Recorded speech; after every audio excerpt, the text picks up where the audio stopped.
Did you know that a 2024 study found that K-5 gifted and talented programs in New York City helped Black and Hispanic students the most? Public elementary school education and gifted programs are back in the spotlight, and we want to break down the data for you.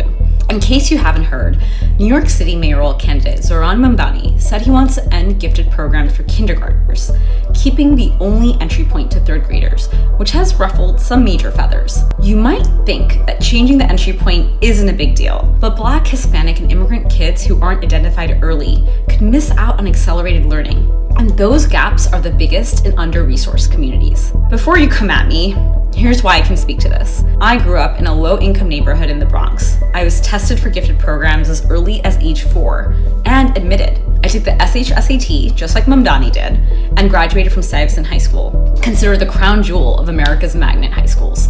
But unlike Mamdani, who never attended a public elementary school or a public K-5 gifted program in New York City, I did. One thing to note in this entire debate is that many articles are pointing to studies that have no relevance to New York City whatsoever. But that's not the right way to look at this.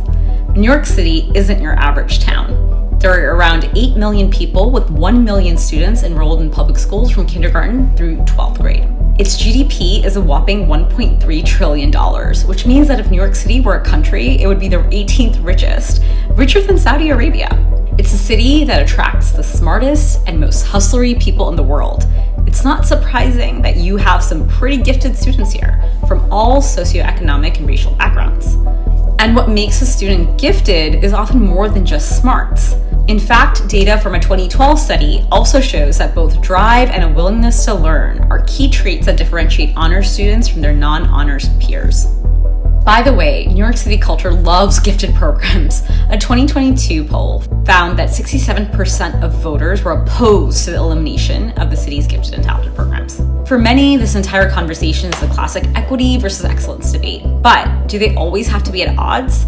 One major study says absolutely not. This study was the largest of its kind. It looked at data from 2010 to the 2019 academic years and studied the impact of gifted and talented programs on test scores. The full data set included over 3 million students, including students who started gifted programs in kindergarten. The results were quite definitive.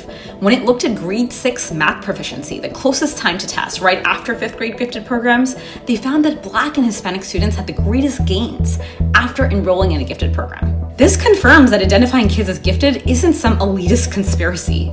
The Juggernaut interviewed people across multiple sides of this debate, including educators, parents, and students who went through gifted and talented programs or specialized high schools. So, what do you think? To read the full story and read many more, please subscribe to the Juggernaut and support the South Asian stories you need to know.